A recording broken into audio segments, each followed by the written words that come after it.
Every generation gets one revolution that changes what it means to be alive. Ours is not artificial intelligence, not quantum computing, not the surface of Mars. Ours is human health, the moment we stop treating symptoms in pieces and finally read the whole human being, the whole system, the whole life. Right now, your doctor gets 12 minutes. A chart, a guess, a prescription, and you go home to a body writing thousands of signals a day that no one will ever read. Your sleep never talks to your medication. Your genes never inform your therapy. Your loneliness never shows up in your blood work, and it is killing you as surely as 15 cigarettes a day. That ends now.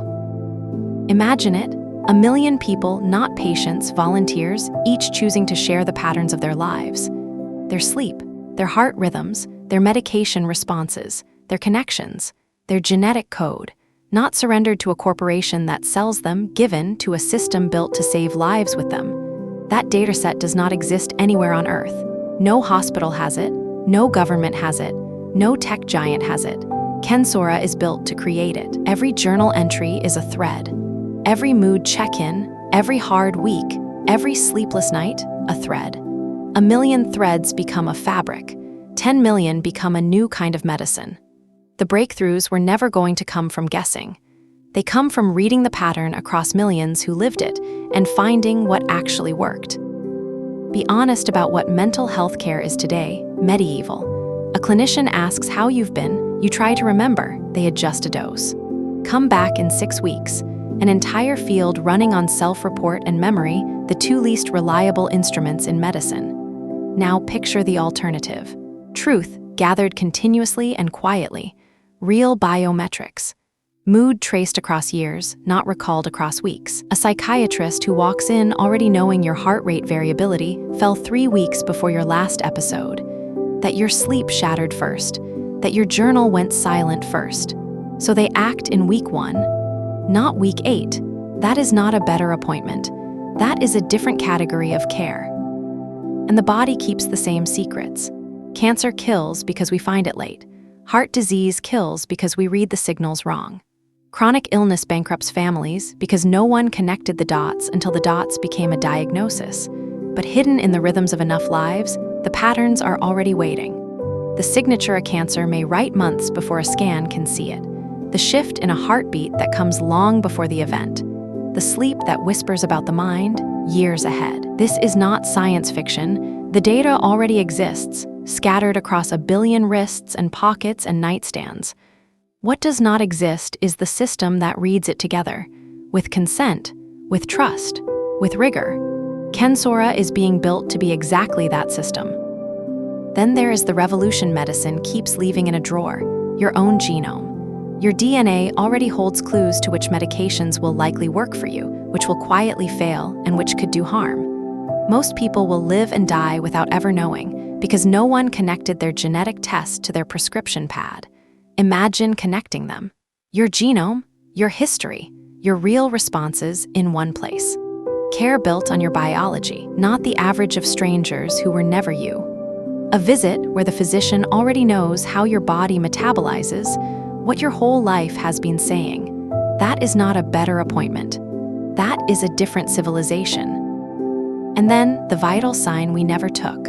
Loneliness predicts an early death more reliably than obesity, more reliably than inactivity. It is that lethal, and no health system on Earth measures it. No chart has a line for it. No one treats it.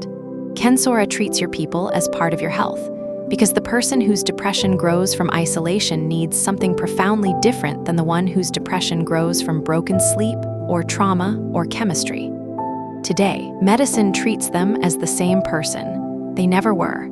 Whole life data finally says so, and says what each of them actually needs. And here is why this is the moment, why it could not have happened before now. 5 forces are converging for the first time in history. The sensors became clinical grade. What once took a hospital stay now rides on your wrist. Artificial intelligence learned to read millions of lives at once, in real time. The $100 million genome now costs a few $100s. A generation raised online is done with stigma, and done asking why their health story lives in a fax machine. And the rules are finally catching up as digital care moves into the mainstream of medicine. 5 revolutions arriving at once. Kensora stands where they meet. The road is simple to say and enormous to build. First, you, one person seeing their own life clearly, knowing themselves better than any 12-minute appointment ever could. Then, your care. Your story flowing at your request into the hands of the people who treat you, making every clinician you trust sharper, faster, wiser. Then, all of us. Millions of consenting people donating their patterns to science. Never sold, never taken, given. And at the end of that road, medicine that moves before the crisis, before the hospitalization, before the diagnosis, before the lost years. Reactive medicine becomes predictive, the largest shift in the history of health care. And it begins with one private companion on one phone. We started with the hardest version of the problem: early warning support for people living with bipolar disorder, built from lived experience. Because if it can work there, it can work anywhere. Mind, body, people, one life finally seen whole. The future of human health was never going to be a bigger hospital. It was always going to be you. The door is open. Kensora, measured perception for navigating life.